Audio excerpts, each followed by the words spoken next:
ગુજરાતમાં રાજ્યસભાની 4 બેઠક માટે ભાજપે પોતાના ઉમેદવાર જાહેર કરી દીધા છે। ગીર સોમનાથના માનસીભાઈ પરમારના નામની જાહેરાત કરવામાં આવી છે। ગીર સોમનાથ જિલ્લામાં ભાજપ કાર્યકરોમાં ભારે ઉત્સાહ જોવા મળી રહ્યો છે। માનસીભાઈ પરમારની જે વરણી થઈ છે તેને લઈ ગુજરાત ફર્સ્ટ સાથે તેઓએ ખાસ વાતચીત કરી છે। જે ઉમેદવારી ભાજપે જાહેર કરી છે તેમાં માનસીભાઈ પરમારની ખાસ વાતચીત ગુજરાત ફર્સ્ટ સાથે કહ્યું કે સામાન્ય કાર્યકરથી લઈ આજે રાજ્યસભાની જવાબદારી પાર્ટી અને પ્રદેશ નેતૃત્વ કાર્યકરોનો આભાર માનું છું। ગીર સોમનાથમાં જે પણ ઘટતું હશે તે પૂર્ણ કરાવીશું તેવું માનસીભાઈ ગુજરાત ફર્સ્ટ ન્યૂઝ સાથેની ખાસ વાતચીતમાં કહી રહ્યા છે।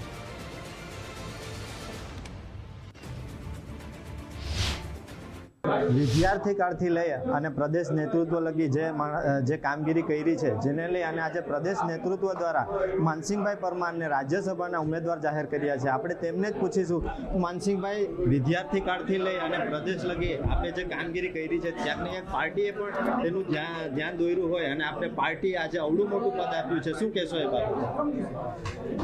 જય સોમનાથ, વંદે માતરમ, ભારત માતા કી જય। અખિલ ભારતીય વિદ્યાર્થી પરિષદના કાર્યકર્તા તરીકે કોલેજ કાળથી મેં આ ક્ષેત્રમાં ઝંપલાવ્યું હતું।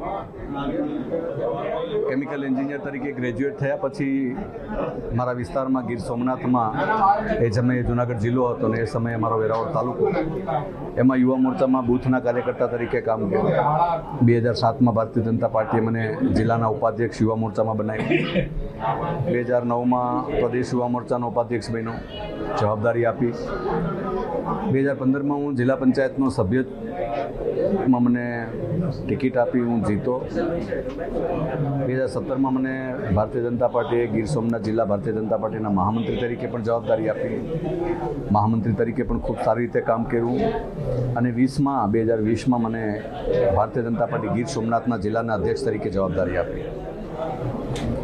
એ સમયમાં અમારા ગીર સોમનાથમાં 4 વિધાનસભામાં કોંગ્રેસના ધારાસભ્ય હતા। નગરપાલિકા, વિધાનસભા બધીમાં ભારતીય જનતા પાર્ટીએ પોતાનો ભગવો લહેરાવ્યો।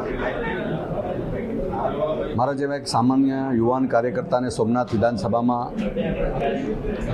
વિધાનસભાના ઉમેદવાર તરીકે પણ તક આપી।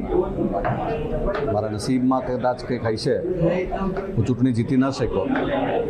સંગઠનમાં સતત ને સતત ભારતીય જનતા પાર્ટીનું કામ કર્યું અને કામ કર્યા પછી પાર્ટીએ મને સંગઠન પર્વમાં સૌરાષ્ટ્ર ઝોનની મને જવાબદારી આપી હતી। સૌરાષ્ટ્ર ઝોનના સંયોજક તરીકે મેં સમગ્ર સૌરાષ્ટ્રના દરેક જિલ્લાઓમાં પ્રવાસ કર્યો અને સંગઠન પર્વમાં વધારે ને વધારે યુવાનો ભારતીય જનતા પાર્ટીમાં જોડાય એ પ્રકારનું આહવાન કર્યું હતું। આદરણીય જગદીશ વિશ્વકર્મા સાહેબના નેતૃત્વમાં જ્યારે નવી ટીમ બની એમાં મને ઓબીસી મોરચાના પ્રદેશના અધ્યક્ષ તરીકે પણ જવાબદારી પાર્ટીએ આપી। મારા જેવા એક સામાન્ય બૂથના કાર્યકર્તાને આજે રાજ્યસભાના ઉમેદવાર તરીકે જ્યારે ભારતીય જનતા પાર્ટીએ ડિક્લેર કર્યા છે, આ હું એક નહીં પણ મારા જેવા આવા લાખો યુવાનો માટે એક પ્રેરણા છે। આ માત્ર ને માત્ર ભારતીય જનતા પાર્ટીમાં શક્ય છે, આ દેશની અન્ય કોઈ પાર્ટીમાં શક્ય નથી। એક સામાન્ય યુવાનને આજે રાજ્યસભાના ઉમેદવાર તરીકે ડિક્લેર કર્યા છે। આ પાર્ટી કોઈ વ્યક્તિની, કોઈ પરિવારની પાર્ટી નથી। આ ભારતીય જનતા પાર્ટી આખા દેશના આવા લાખો ને કરોડો યુવાનોની આ પાર્ટી છે અને મારા જેવા અસંખ્ય યુવાનોને ક્યાંક ને ક્યાંક કોઈ ને કોઈ જગ્યાએ યોગ્ય સમયે જવાબદારી મળતી રહે છે। એટલે હું અમારા રાષ્ટ્રીય નેતૃત્વનો, આદરણીય નરેન્દ્રભાઈ મોદી સાહેબનો, આદરણીય નીતિન નવીનજીનો, આદરણીય આપણા અમિતભાઈ શાહ સાહેબનો,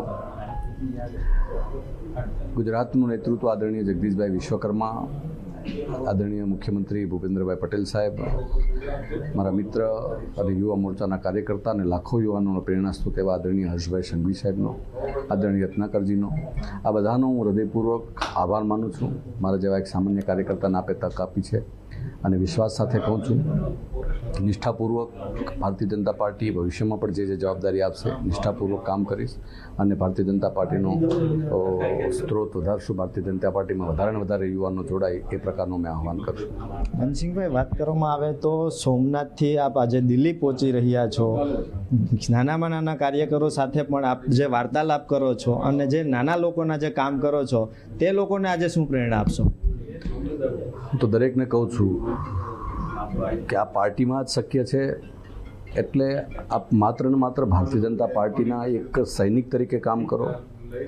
ગીતામાં ભગવાને સ્પષ્ટ કીધેલું છે, કરેલું પોકટ ક્યાંય જતું નથી. નિષ્ઠાપૂર્વક કરેલું કામ એ સામાન્ય રૂપે આજ નહીં તો કાલ ઉગે ને ઉગે જ. મારા નસીબમાં કદાચ હશે અને પાર્ટીએ મારી નિષ્ઠાને જોઈ છે તો મને આજે આ જવાબદારી આપી છે. મારા જેવા એવા અસંખ્ય યુવાનો છે. મને તો રાજ્યસભાના ઉમેદવાર તરીકે જાહેર કર્યો છે, કોઈને નગરપાલિકાના પ્રમુખ તરીકે બનાવ્યા છે, કોઈને તાલુકા પંચાયતના અધ્યક્ષ તરીકે જાહેર કર્યા છે, કોઈને જિલ્લા પંચાયતના અધ્યક્ષ તરીકે જાહેર કર્યા છે. આ બધી જગ્યાએ કોઈ ને કોઈ યુવાનો આજે ભારતીય જનતા પાર્ટીનું નેતૃત્વ કરે છે અને આ માત્ર ને માત્ર ભારતીય જનતા પાર્ટીમાં જ શક્ય છે. આ અન્ય કોઈ પાર્ટી, આ દેશની અન્ય કોઈ એવી પાર્ટી નથી કે જ્યાં આ વસ્તુ શક્ય હોઈ શકે છે. તો હા, તા માનસિંહભાઈ પરમાર જેઓ એક નાના એવા ગામથી લઈને આજે દિલ્હી પહોંચી રહ્યા છે, જેને લઈ અને કાર્યકરોમાં પણ એક ઉત્સાહ છે અને આગેવાનો પણ ઉત્સાહ છે, જે રાજ્યસભા સુધી પહોંચ્યા છે. વિદ્યાર્થી કાળથી લઈ અને દિલ્હી આજે જે પહોંચી રહ્યા છે, જેને લઈને ખુશીનો માહોલ જોવા મળી રહ્યો છે. ચેતન અપરનાથી ગુજરાત ફર્સ્ટ, ગીર સોમનાથ.